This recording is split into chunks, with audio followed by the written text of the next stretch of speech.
Um, Welcome everyone. My name is Francis Wong, and I am the first VP of the Chinese American Association of Rossmore. And thank you for being here today. A few quick announcements before we start the meeting. Please, everybody, do me a favor, mute your phone, please, so that we won't disturb the others or we don't disturb the meeting. Our next meeting is scheduled on Monday, May the 12th.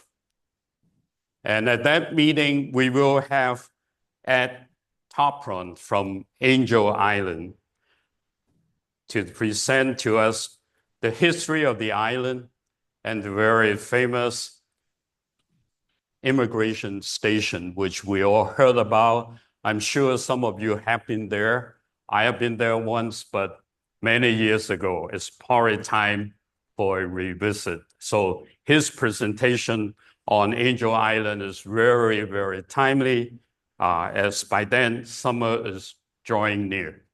A few months ago, we held a meeting on vision, our eyes, and by Dr. Shah, who gave us a very detailed presentation. Today, it is time to know our joints, which is also the important parts of our body. And we are honored that Dr. Bryant Bonner from Orthopedic in Fremont is going to speak to us the very and every aspect of these important parts of our body. As people aged, their joints grow weaker, making everyday movements not a very easy part. Things like walking, going up the stairs, sitting down, or getting up from a chair, or when you're in the bathroom, you know the pain of, moving around. And that is a very big challenge. And sadly, when we all get to a certain age, that has become a reality to some of us. This discomfort continuously, along with reduced mobility and constant need for support, can in fact be very distressing. Knee and hip joint concerns reduce independence, and as aged adults may require increased assistance. Furthermore, this in a way might affect people mentally. And our speaker will go through the hip and knee issues with us today in details. And today, our speaker, Dr.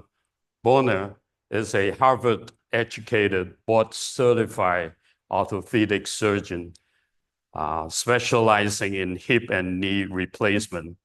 He earned both his undergrad and medical degrees from Harvard University, followed by an orthopedic surgeon residency at the very Harvard Medical School. And after that, he pursued further specialization through the prestigious Hoffman Fellowship in hip and joint replacement. Today's presentation was highly and strongly recommended by one of our members, Anita Sheng, and who is a patient of Dr. Bonner. And Anita is out of town and did not be here, but I still want to recognize Anita. And I have just briefly read you Dr. Bonner's bio, but his full bio is in the last Wednesday's Rossmore newspaper.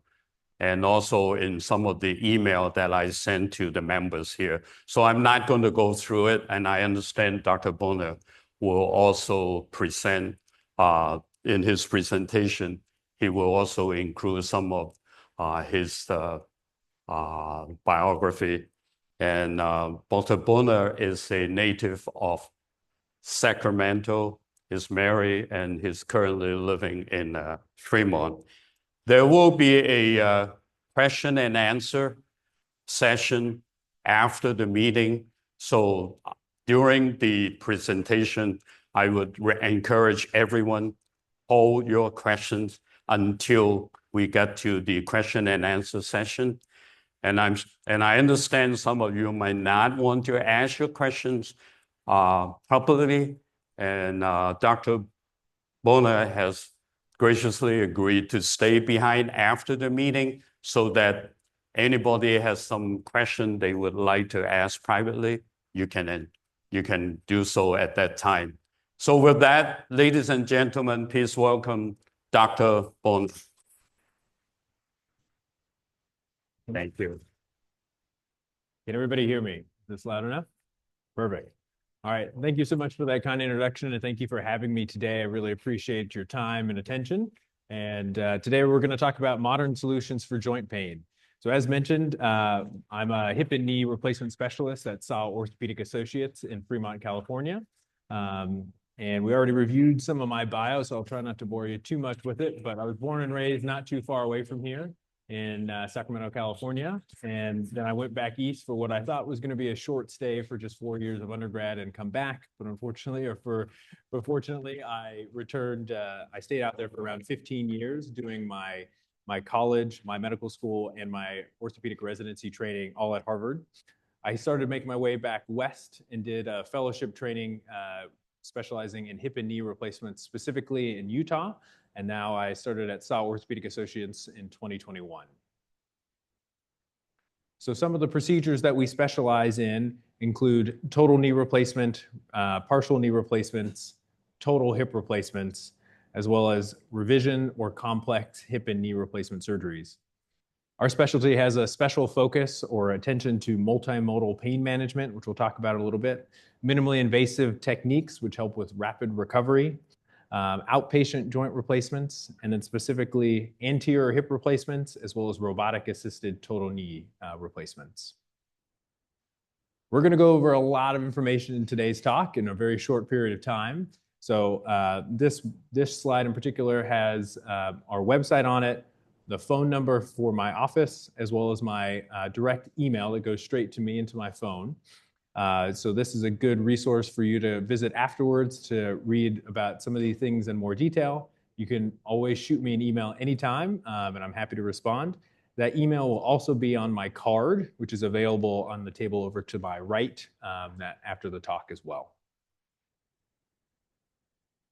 So here are some of the things that we're going to go over today. We're going to just review arthritis in general, and in particular osteoarthritis, how we start making our way down the treatment pathway, starting with non-operative management until we progress to things like joint replacement. When is the right time to think about or consider joint replacement? And then the specifics, ins and outs of knee and hip replacement surgery, what that looks like in particular at our institution at Washington Hospital and Saul Orthopedics, and then we'll wrap everything up. All right, so to review, we're just going to start with some osteoarthritis. Arthritis is by far and away the most common cause of chronic joint pain in the entire world. There's a number of different flavors or varieties of arthritis, including inflammatory arthritis, which can be things like rheumatoid, psoriatic arthritis, and the like. If you had any trauma, fractures, injuries, that can lead to arthritis down the line if you do disrupt that cartilage or joint line. But the most common, and by far and away the most common type that we see, is what we call osteoarthritis, which is mainly wear and tear over time. So that cartilage can wear down or break down, and that nice smooth surface that those joints glide against will no longer be as smooth and as comfortable. Arthritis tends to progress in a stepwise fashion. And so up here we have our knees starting from left to right.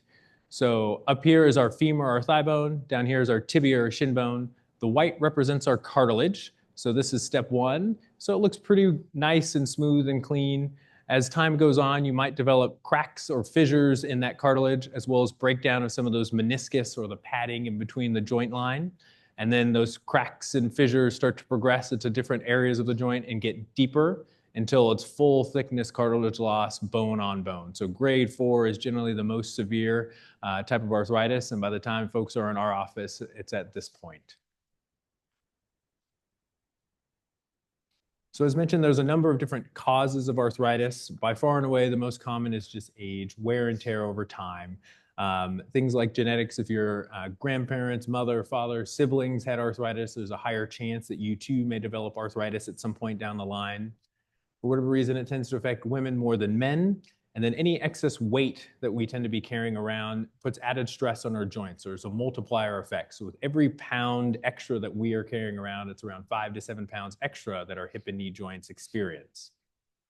The most common symptoms are things like pain, stiffness. You start to develop some swelling. You might feel that the joint is a little bit warmer than another one. Or sometimes, especially with knees, you might notice that the knee has started to become more bow-legged or knock-kneed as you collapse on one side versus the other without arthritis. And arthritis is something that's not going away. And as our population ages and we get more and more facile with diagnosing this, the rates and incidence of arthritis is only going to go up as time goes on. And as patients live longer and longer, it may become more symptomatic or bothersome. Some of the things that we do to diagnose arthritis, fortunately, it's a pretty straightforward diagnosis. More often than not, we can diagnose this very quickly in the office with a quick patient history, physical exam, and x-rays. There are other things that if you've had a previous scope to clean up like a meniscus or something like that, we might have some pictures from the operating room where they get a better glimpse of your arthritis. If you've had an MRI, that can give us a better or more detailed view of the cartilage, labrum, or meniscus. But by far and away, x-ray, physical exam, and history are more than enough to diagnose arthritis.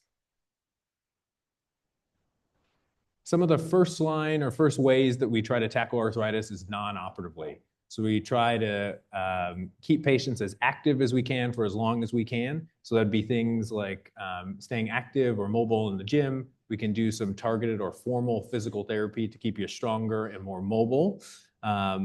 We can do other things. Some people like some supplements or vitamins or things like acupuncture, chiropractor. All of those things are great things to try.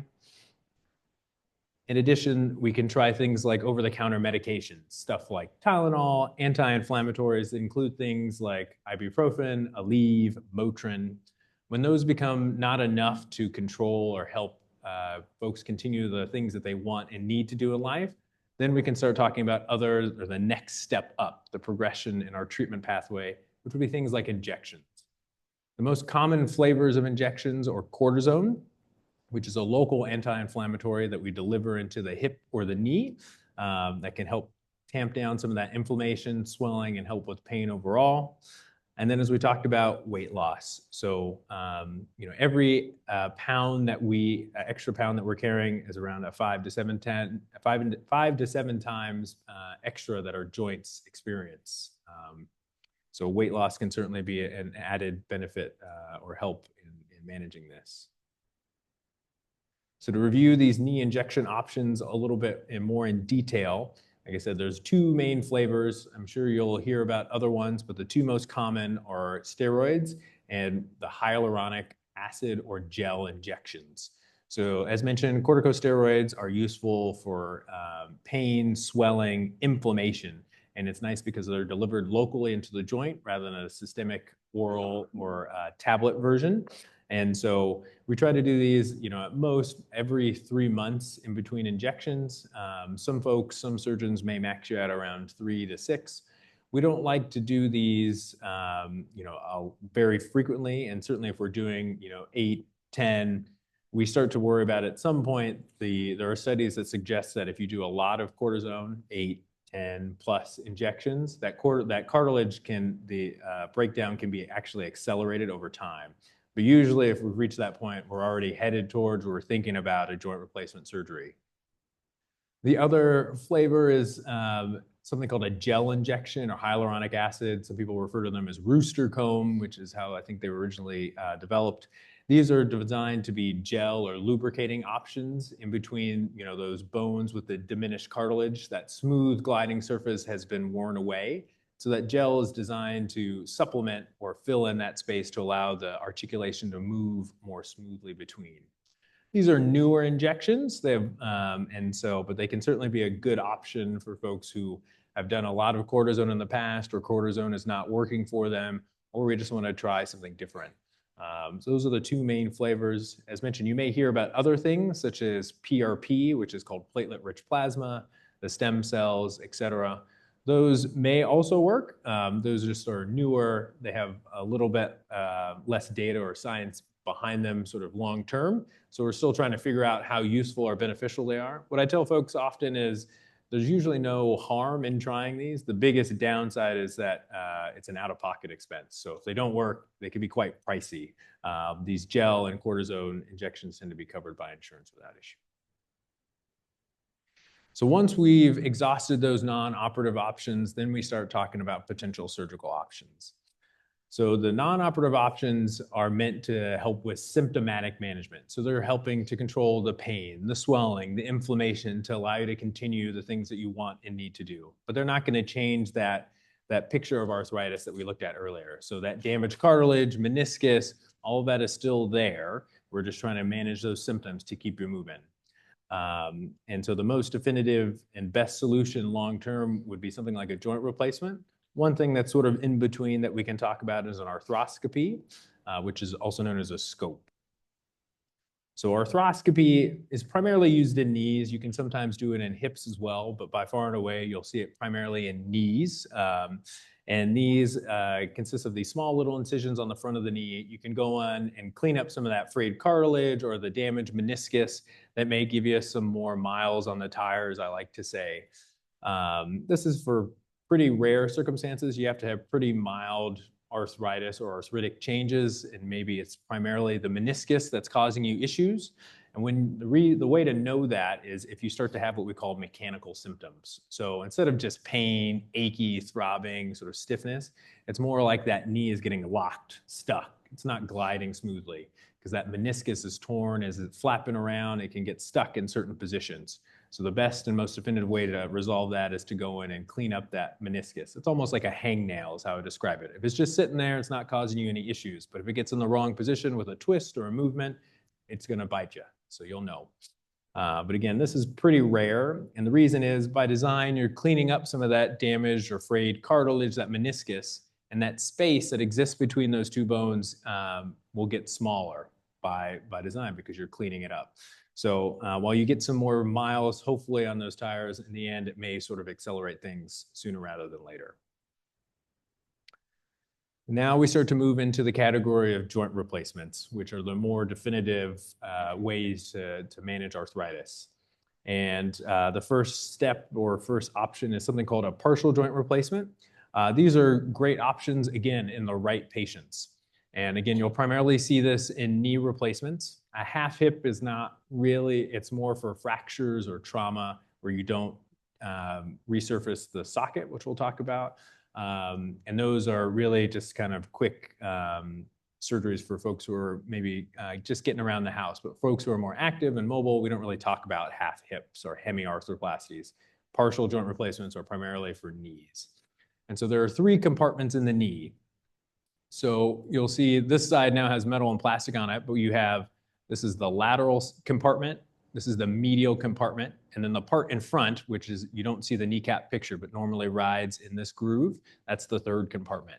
So if you have arthritis in only one area or one compartment of the knee, we can address or resurface that area with a partial knee replacement.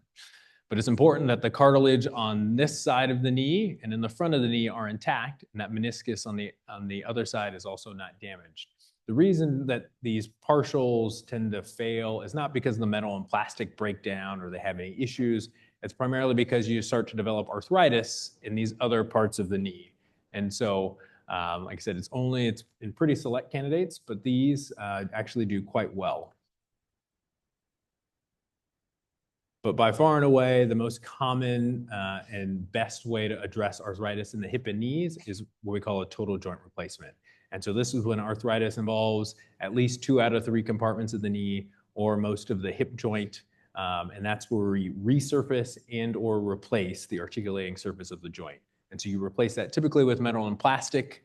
This is a hip here, so you have a pelvis, and you can see there's a metal socket, a plastic liner, a new ball, and a stem that goes down the femur or thigh bone. And they come together something like this. It's a pretty quick and easy procedure, and patients do very, very well. And I think the most common question I get is, we have folks who come into the office all the time who have signs of arthritis, but are not necessarily limited. And so the question is, when should I think about or when should I consider something like a joint replacement? And so I think some of these questions are always good to ask yourself. Do your joints hurt 1 or more days a week? Does that pain start to interfere with your sleep? So certainly if you're starting to wake up because of pain in your hip or knee, that's true, real pain. So something to think about. Is it painful for you to walk more than 1 block? Do you have to sit down, rest until you can resume your activities? Are pain medications, things like Tylenol, anti-inflammatories, are they no longer providing that relief or help that you had that they had before? And I think most importantly, is that joint pain starting to limit your ability to do the things you want and need to do over time? And sometimes that joint pain can be severe enough where you're not active walking or doing day-to-day activities that you started to gain weight, which then it starts a cycle where each added pound adds added force across your joints, which causes them to hurt more. It's a cycle. And so these are important questions to start thinking about. Now we're going to look a little bit more into the specifics of knee replacement surgery. And so first we'll just review quickly how that knee works. And so here's just a normal knee. You've got your femur or thigh bone up top, your tibia or shin bone here down below, and in the front you have your kneecap or patella. So as mentioned, there's 3 compartments. There is the lateral or the outside part of the knee, the medial or the inside part of the knee, and the front or the patellofemoral where that kneecap rides. And on the next slide, you'll see, a healthy knee and an arthritic knee. So on this left side, you can see a nice healthy knee with intact cartilage. The meniscus look beautiful. But over here on that right side, you can see the wear and tear of that cartilage has exposed that bone underneath. And when you have bone rubbing on bone, the cartilage wears down or goes away completely, and it starts to grind or remodel some of that bone so it's no longer smooth and active. And so on this next slide, you'll see what a knee replacement looks like. And I think it needs more of a rebrand because it's more of a resurfacing than a sort of replacement. I told my dad the other day I had 4 or 5 knees lined up, and he asked if I had that many cadavers lying around. And I said, what do you think a knee replacement is? So, it's not where we cut here and put in a whole new block. It's more if the side view is here, so your kneecap would be on the front here. We shave around 8 to 9 millimeters off of the end cap of your femur or thigh bone. Same thing on the tibia. Remove your damaged meniscus, and then we put a new cap on the femur, a new cap on the tibia, and then a piece of plastic in between. The next slide should have a nice video which should articulate that a little bit better.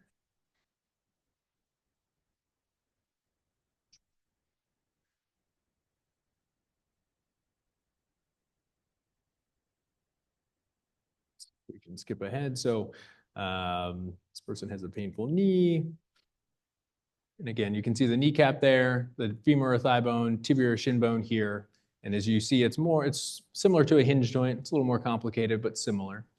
And here is an example of that resurfacing, that cap on the femur or thigh bone, same with the tibia, and those plastic in between. And so you'll see here, they're going to shave 8 to 9 millimeters off of the end cap of the femur, put a new cap, like a cap on a tooth, similar thing on the tibia, and then that piece of plastic in between. We also tend to resurface the back of the patella with a new piece of plastic as well, and they fit together like so. It's a pretty quick surgery, about an hour or less. Folks are able to put full weight on the knee right away. We get you up and moving that same day of surgery, and most folks are now going home the same day or the next day after the procedure.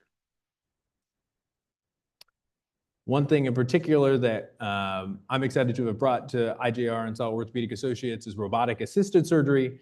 And so a robot will help us be extra accurate and precise with our or cuts and implant placement to prolong the longevity of the implant, improve range of motion and pain as well. And so the way it works is there are pins that go in the femur or thigh bone. You can build a 3D model of the knee in the operating room using the patient's own anatomic landmarks. Once you have that in place, you can then play around with some different parameters. Are you going to take a little bit less, a little bit more bone? If you rotate the component this way or that way, what happens if you change the thickness of that plastic? And over here, you can see how it'll affect what we call the balance, stability, range of motion of your knee. Once you've got that dialed in and perfected where you want it to be, this robotic arm here will kind of come into place to help us make those cuts that we planned. It's a pretty exciting new technology and something that is only becoming more and more common. I would say around 90 to 95% of our knee replacements are now robotic assisted. And I think, there's always the question, my mom asks me all the time if I'm going to be replaced by a robot. Are they doing all of the surgeries? They are just helping us, is what I say. And so you can see it's becoming more and more common in a lot of different specialties and fields. But I think the biggest question is, are robotic surgeries really better? Which is the most important thing here. Robotic surgeries, especially in orthopedics, are not especially new. They came about in 1985, was the first documented use of a robot in surgery, specifically for neurosurgery.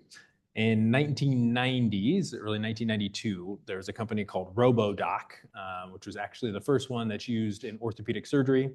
And funny enough, it was based in Fremont, where we're located. It's only continued to progress since then. And I'd say over the last 5 to 10 years, we've really seen an explosion and progression of technology, ability, and use of robotics. And so as mentioned, the most important thing is to get a precise knee implant that fits specific to you with the right rotation, balance, stability, and motion. And so you can see here, this is an example. So the patient's knee is here. So the femur is here. The thigh or tibia or shin bone is here. The patient's head is off the screen and the toes are down here.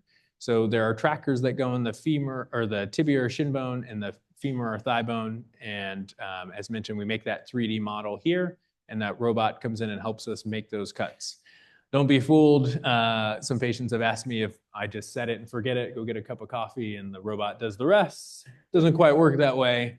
Not pictured here is me. My hand is on the machine the entire time. It doesn't work without me or my input, my double check. And certainly if it, thankfully, knock on wood, there hasn't been an instance where it hasn't made sense, where I've had to either abort or change the plan, but I'm there to do a double check to make sure everything is as we had planned it. And so, as mentioned, this technology is really sort of accelerated over the last 5 to 10 years and helping to allow us to provide, more predictable outcomes, increase mobility, and help patients recover faster. If you think of it as like a dartboard, you're hitting that target with more accuracy and precision time and time again. You've got those numbers and the motion that you want to hit, and you can get more reproducible time and time again with every patient, no matter their differences in anatomy and the like. Once you get that precise cut and placement for each patient, it really has helped a lot. And so, as mentioned, after the surgery, we get you up and moving that same day of surgery. You can put full weight on that leg right away. The most important thing with knees is to get that knee moving. Range of motion, range of motion, range of motion. You'll hear us harp on it time and time again. That's the hardest part of knee replacement surgery, and I think that's what makes it so much tougher than hip replacements, who kind of just walk around and do their thing. Knees in particular, we're pushing on you from day zero. We want that knee moving, because the longer we wait, the more likelihood or the stronger likelihood that scar tissue will build up. That knee will get stiff and hard, and we won't get that mobility and function that we want. So we're really aggressive with our range of motion goals right from the get-go. And as mentioned, most folks go home the same day or the next day. It's pretty rare that folks will go to a rehab or a nursing facility. We set up the home physical therapy for the first 2 weeks, so they come to you. And then after that, you transition to outpatient physical therapy for the next 4 to 6 weeks, trying to get that motion. That's the most important thing. Most folks are using a walker or crutches, something with bilateral support for the first 1 or 2 weeks. Once they feel comfortable, you can transition down to a cane and then off of it completely. So that was knees, and now we'll talk a little bit about hips, and we'll get into what makes the hip a little bit different and specifically what we do that's different than most folks. So again, we'll review the anatomy of the joint. So your pelvis is here, so this is part of it. And then here is the ball and the socket is here. The ball is known as the femoral head and the socket is referred to as the acetabulum, but you can think of it as a ball and socket. And then this is your femur or thigh bone. So your knee is down here. And you can see this pink cap is the nice cartilage. And on the next screen, you'll see similar to that knee that you have a healthy hip on the left and an arthritic hip on the right. And you can see the differences in that cartilage. It's nice, smooth, glides very well. Over here, that cartilage is worn down. It's exposed that underlying bone. So you've got bone spurs, you've got erosion of some of the bone, and it's not as smooth. So hip replacement is a little bit different in that it's a little bit of a resurfacing, but also a replacement. So this is what the replacement looks like. So again, the pelvis is here. This is your femur or thigh bone. We clean up the cartilage on the socket side, and then we put on a new cap inside the socket with a plastic liner. So that's that resurfacing part, similar to a knee. But then we also replace this ball. So that ball is completely replaced. So the arthritic and damaged one is gone with a stem that goes down your femur or thigh bone. And just like the knees, we get you up and moving that same day of surgery. As mentioned, most folks, even more so with hips rather than knees, tend to go home the same day rather than the next day. You have the home physical therapy for the first 2 weeks. And then, unlike knees, we give you a break. And by design, we're actually trying to slow you down a little bit because it's easy to do too much too fast because hips generally are feeling quite well after this procedure. But certainly we like you walk in and be inactive. We try not to overdo it for those first 6 weeks. And so one thing that we do that's unique or different is what we call the anterior hip approach. And so it's just, there's a million different ways to get down to the hip, which I'll demonstrate on a later slide. And this one gets to the hip from the front. So if this is the patient's pelvis, this is the front, the back is back here. Again, here is the ball and the socket joint, and this is the femur or thigh bone. So that incision is this yellow line here, which is on the front. Traditionally, the incision's on the back or sort of near the buttocks area.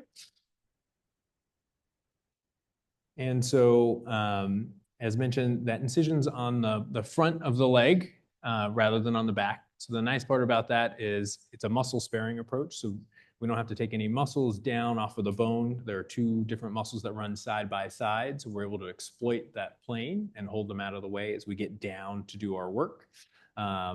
And the nice thing is you're on your back throughout. So we can use X-ray to confirm implant placement and leg lengths, which is usually the biggest thing with hips, is to get those legs the right length. Because anytime you have arthritis in the hip, you've got the ball and socket, and they should sit like this. When you have arthritis, that ball tends to rise up and that leg gets shorter. So when we bring the leg back down, to bring it back to where it belongs, we lengthen that leg. But sometimes when you were doing it from the posterior or standard approach, it was hard to get those leg lengths perfect because the patient would be on their side and you're using more subjective markers, like where the knees tended to line up, the bottoms of their feet. And if a patient is lilting one way or the other, you can get thrown off. Now with the anterior approach, we can use X-ray so that we have definitive anatomic landmarks, so bony landmarks, and we can confirm. I'll show you a little AI assist that we have in the operating room now as well that also helps us give us a double check. But this here is the special table that we use to do our anterior hip. It's called the HANA table. I don't know if any of you know the comedian Steve Carell, but he had an anterior hip approach as well. And he talks about being rolled into the room and seeing that table and describing it as a torture device, but I promise it's not. So as mentioned, there's a number of different approaches to get to the hip. So this is the side view of your hip. So your buttocks is here, the front of your chest or abdomen is here. And again, you can see all these different lines are different approach. The standard approach was this posterior blue line in the back, but the newer approach is this purple line. And even though it's a few, centimeters shifted anterior or forward, it makes a world of difference. And I'll show you on a cross section on this next slide. So this is a cross section of your anatomy. And so you can see your back is on the bottom of the screen and your chest is on the front. So you're lying flat on your back. This is your pelvis on the right side of the screen, and then this is the ball. So you can see this better, this ball here and the socket here. And all of these orange things are muscles.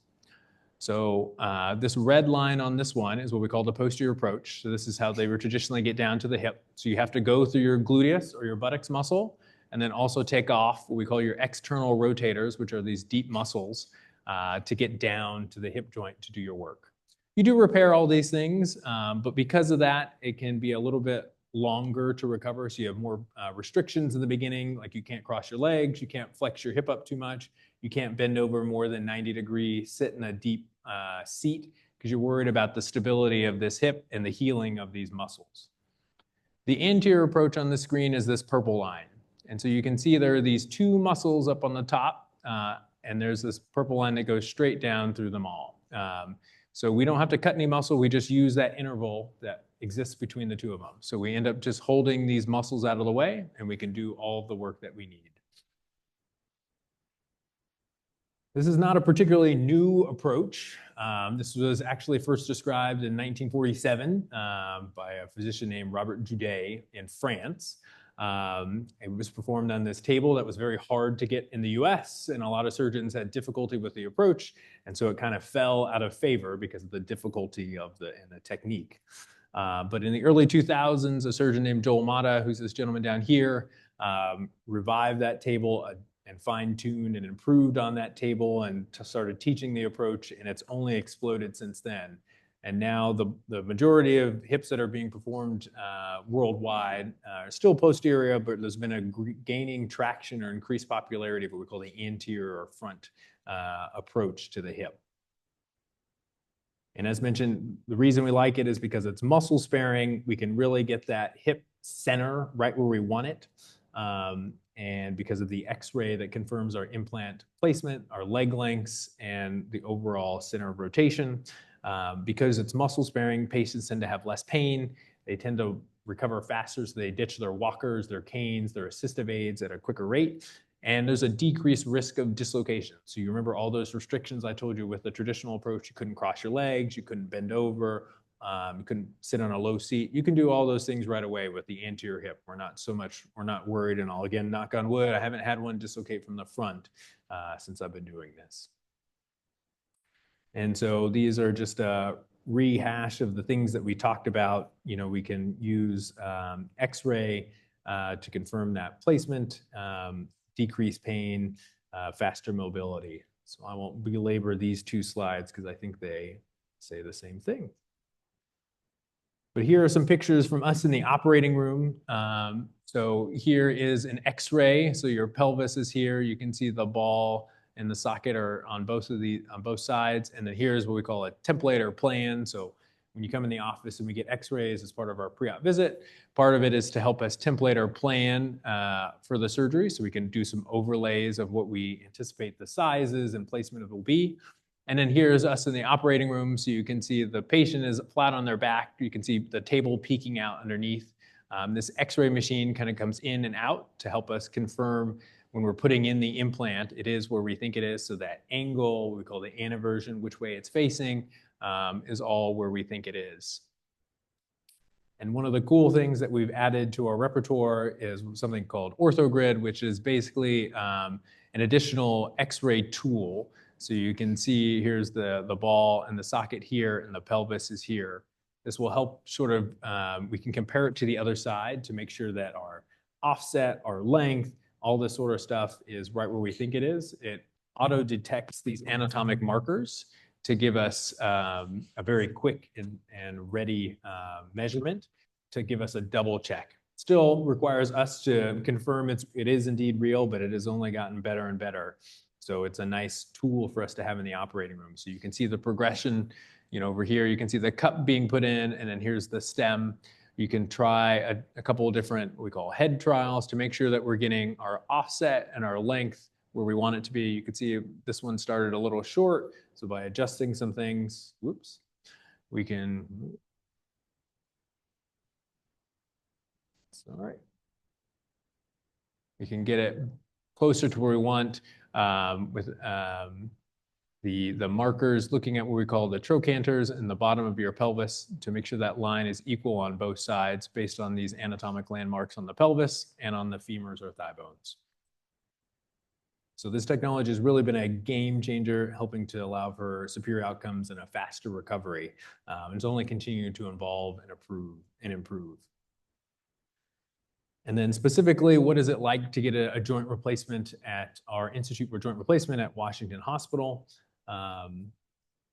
We have a pre-op class that everybody gets. Now it's ever since COVID has moved online, so you'll get a video link to this talk that's led by our head physical therapist, but it's run by our physical therapist, our occupational therapist, and our nursing. And they go over all the things of what to expect before, during, and after your stay, and things to optimize your recovery.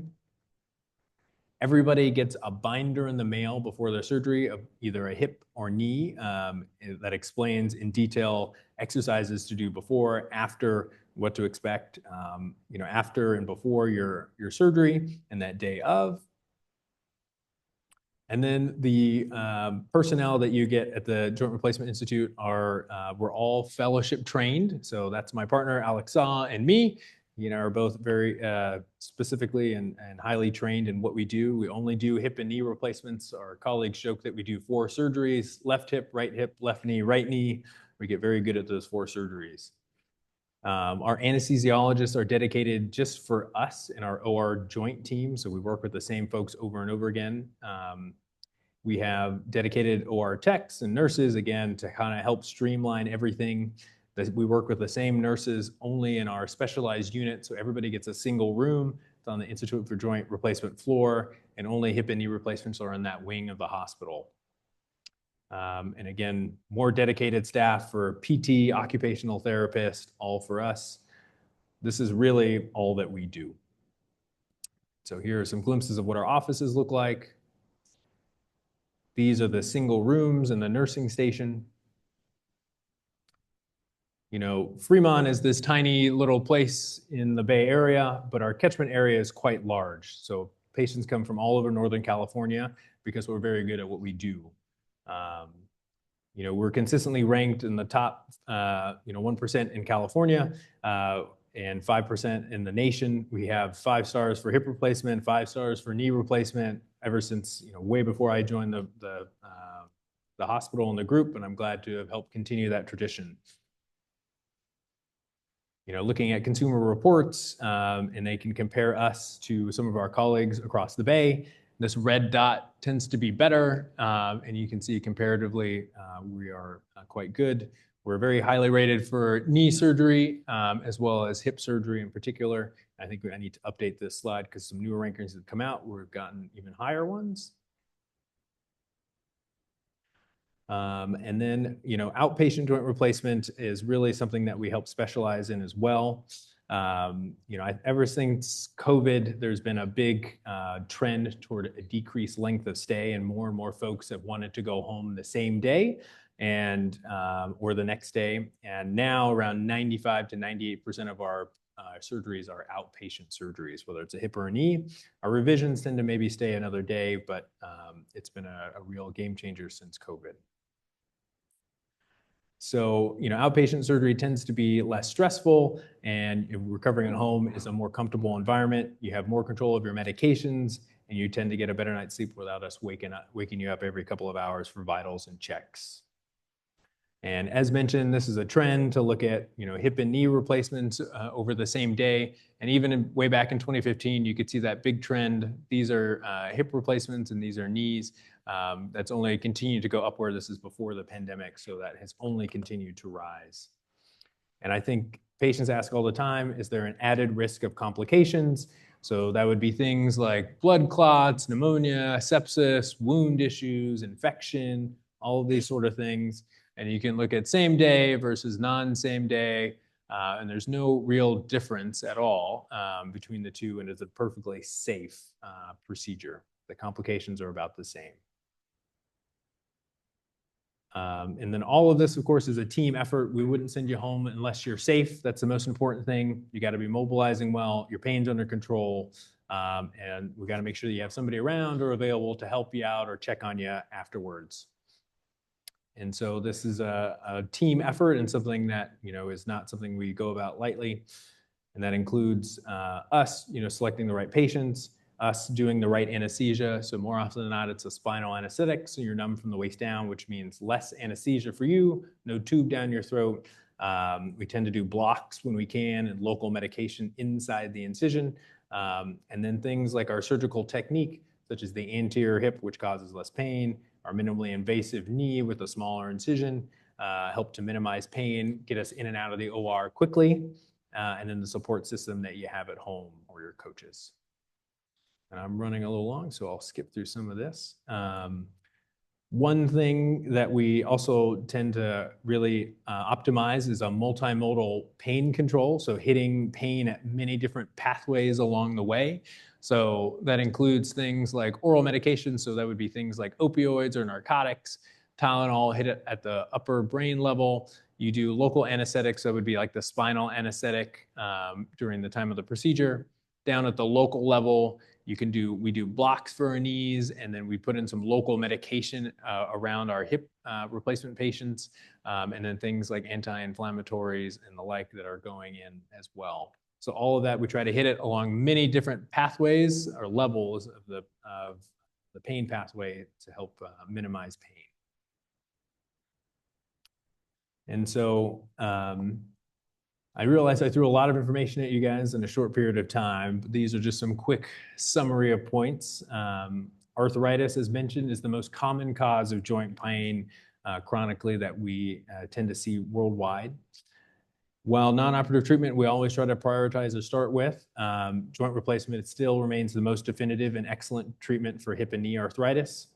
We've only continued to get better with this technique and this procedure as time has gone on. So whether it's the anterior hip, robotic assistance, our anesthesia or pain control methods and technology have only helped us to optimize outcome and recovery. And then all of these combined together allow our patients to go home safely just a few hours after surgery. Thank you.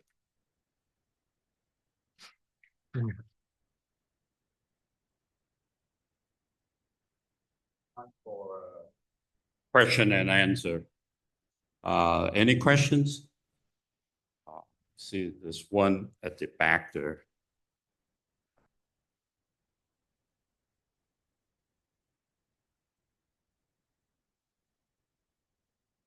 Yeah, I will. Right here? Yeah. Yeah, good. Hi, I'm not really sure if you will, are you just a plain surgeon? Not a plain surgeon, but I mean, do you do gel shots? I do gel shots. Okay, you can use those off-label for hip, right? You can. Okay. What do you think about, are they effective? It's hard to know. So their data in hips is fewer, so there's not as many studies behind it. I don't think they really hurt. So certainly if cortisone is not providing enough relief and we're not quite at the point where we're thinking or wanting to do a joint replacement, they can be a good adjunct or thing to try. Okay, and I have one more question. This, you didn't touch on this. I thought it was arthritis in general. I have basal joint arthritis. Okay. And it's pretty horrible. And I've been given two suggestions. Wait as long as you can before you do it. And then my orthopedic hand person said the surgery has improved so much. So what do you think? I think it has. So the CMC arthroplasties have really come a long way. I don't do those surgeries. I will give you that caveat. And it's been a few years since I've scrubbed into one, but certainly they're very cool surgeries to be a part of, and the patients do really, really well. So I think I tend to agree. I haven't seen the old ways, but the newer techniques that they've had that I scrubbed in during residency were a game changer. Questions?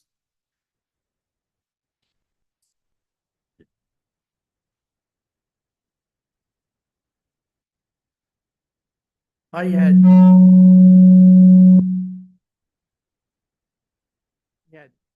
had knee surgery. Then it got infected. It got infected. Got infected. They redid it.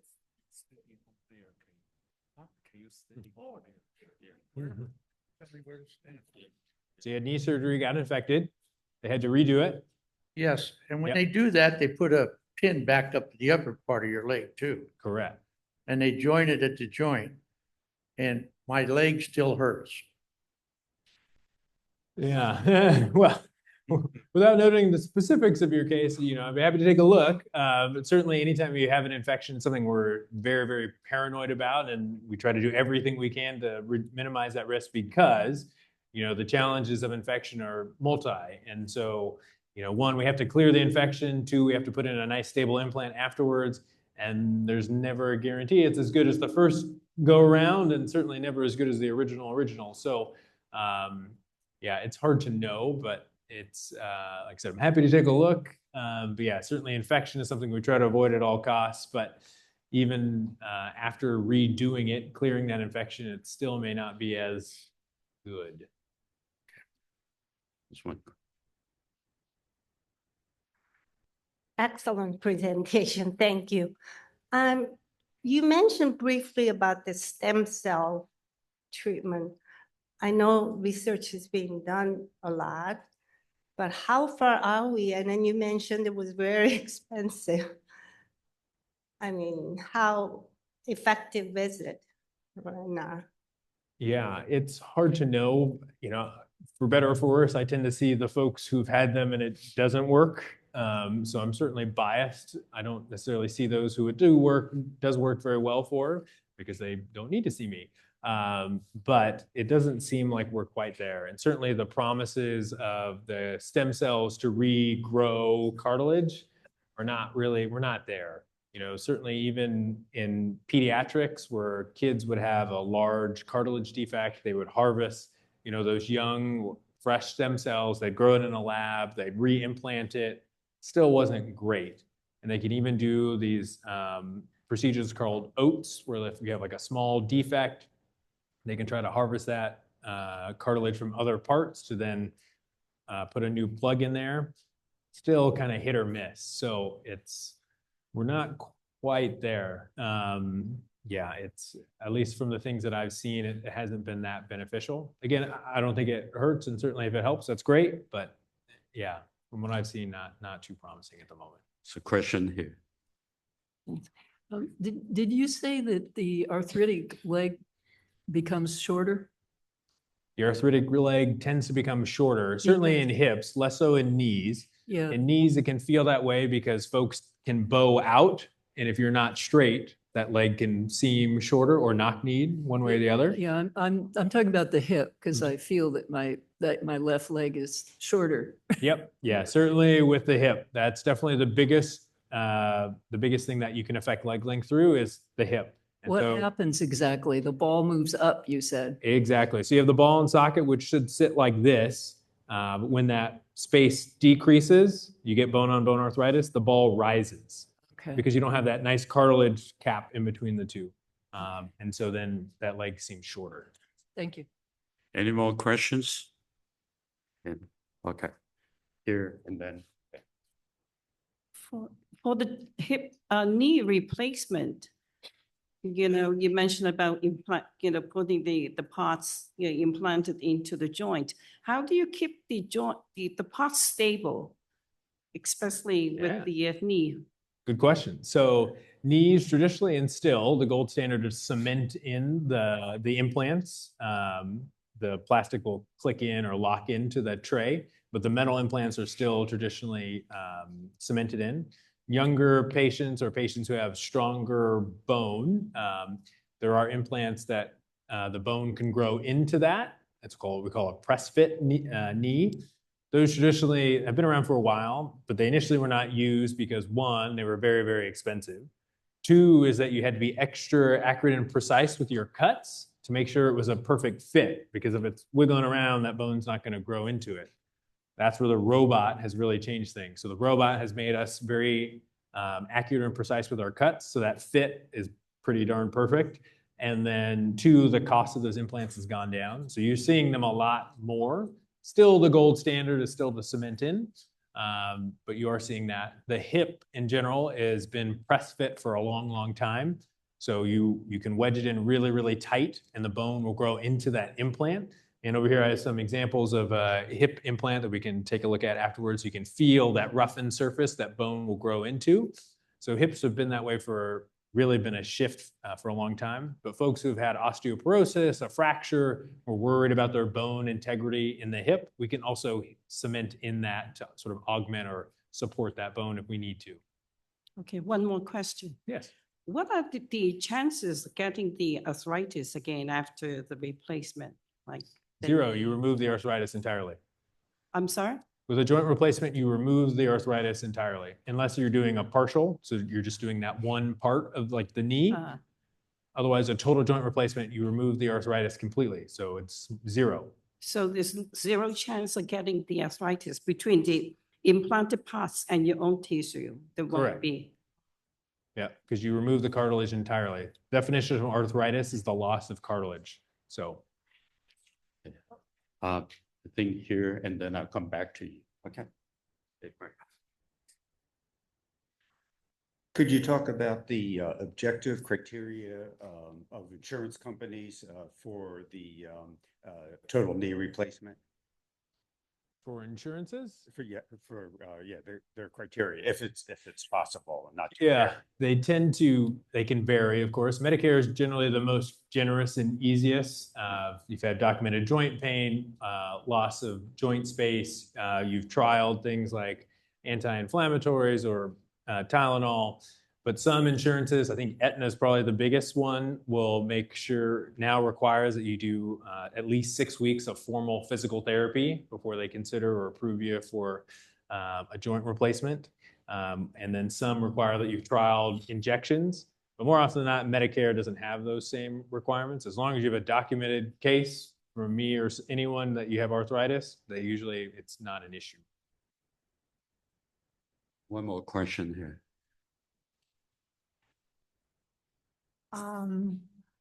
Which medication is better for treating arthritis pain, like Tylenol, Celebrex, and ibuprofen? Yeah, so traditionally the best one that we talk about, if you can tolerate it, is an anti-inflammatory. So that would be in the same category. So Celebrex, ibuprofen, Aleve, Motrin, those are all examples of anti-inflammatories. Some folks aren't able to take those because they're on blood thinners, they have kidney issues, that sort of thing. So certainly pain relievers like Tylenol, or even the topical Voltaren or diclofenac, that orange tube, can provide some relief by rubbing it on the painful joint. But traditionally, we said the anti-inflammatories are best for arthritis. Questions?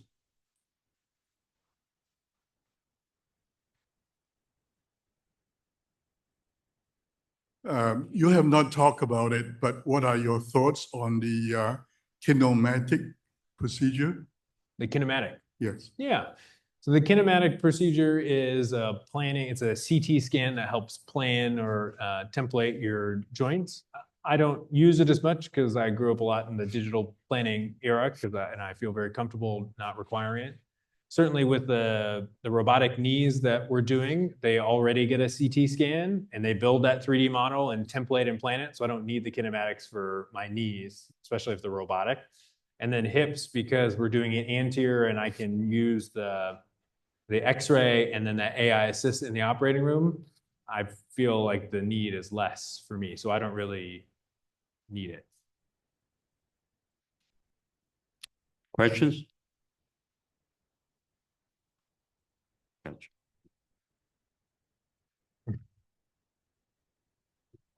All right. Yeah, I think that's good enough. All right. Yeah, there was a lot of talk for a while about the titanium, implants. Yeah. And you're gonna kick me over here. And so I'm just wondering, what is the status of that? And are they still using them? Because it seems like they still are. Yeah, so all of our hips tend to be titanium. So the femoral stem, I'll try to demonstrate here, but the femoral stem, which is the part that goes in your femur or thigh bone, is titanium. The ball tends to be ceramic, so it's pink, it looks like this.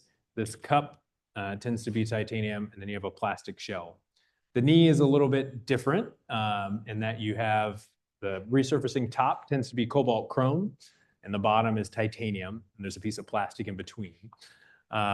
They tend to work really, really well. For the knees, you need that cobalt chrome or some sort of heavy duty metal on the femur or thigh bone part because of the way it articulates or bears the bearing pattern of it.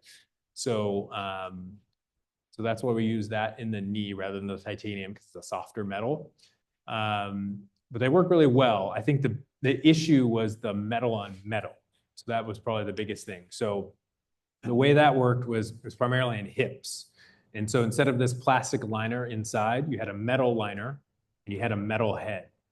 And when you have metal on metal, they can scrape, they can cause particles, that sort of thing. In theory, in the lab, it worked really well. It seemed to glide very smoothly. In reality, I think it turned out to be a disaster. And so you don't really see those metal on metal hips anymore. I've only revised them. So, but the plastic, the polyethylene on ceramic works really, really well. So I hope that answered your question. Questions?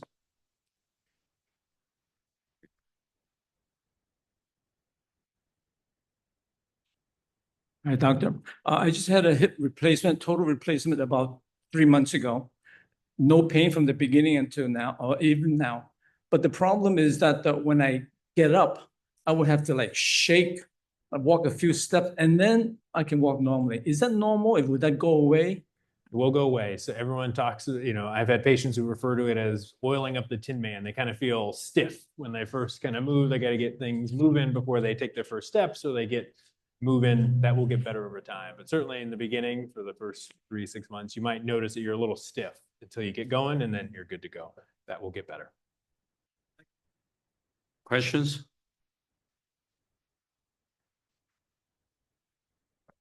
Okay. No. You have to go. You're too close to the, right here. Yeah, you talked about arthritis and it happened and how to repair it. How about avoiding arthritis, or can we take some supplements or do something to avoid it, or at least to delay it?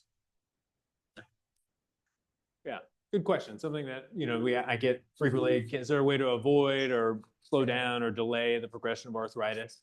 And so there's not like one supplement or medication that has been proven, or injection that's been proven to delay or stop or prevent arthritis. More often than not, as mentioned, it's kind of wear and tear over time. So that would be like avoiding high impact activities, keeping your weight down. Those are probably the biggest things in the beginning, but usually it's kind of too late. That's already happened. And so as far as like, yeah, that would probably be the biggest thing. Patients ask about diet all the time. There's not a particular diet or exercise. Yeah, so what I tell folks is try to limit your high impact activity, try to keep your weight down, try to keep the muscles around those joints as strong as you can to help support that. That's probably the best things you can do to help sort of delay. You may not prevent it because sometimes there's a genetic component as mentioned, so it's coming one way or the other. Questions? I have a question. Sure. If one has like a knee replacement on the left or joint replacement on the right, what's the likelihood of having the need to have a surgery on the other side? Yeah, patients hate this answer, but it's true. It's variable. So it's hard to know. I'd say more often than not, it's probably around 50%. You can flip a coin, really. There are often a lot of patients who have just a very bad and painful, left knee, but their right knee looks perfect and it's not bothering them. I'll leave you alone. There's no need to rush or replace that knee or even to get ahead of it. Certainly if it's not bothering you and it looks good. So it's hard to say. So I usually say 50%. Okay. Questions? Dr. Bonner has some handouts, but I'm not sure we have enough for everyone. Is that a soft copy? I have more. They're just separate. You have more? Okay. All right. So we have the handout and also the office business card. I'm going to put it over there. Perfect. And before we close the meeting, two things. Number one, if you have a question you would like to ask Dr. Bonner later on, please come up. And secondly, when you leave, please, the empty bottles, the plate, all the trash, would you help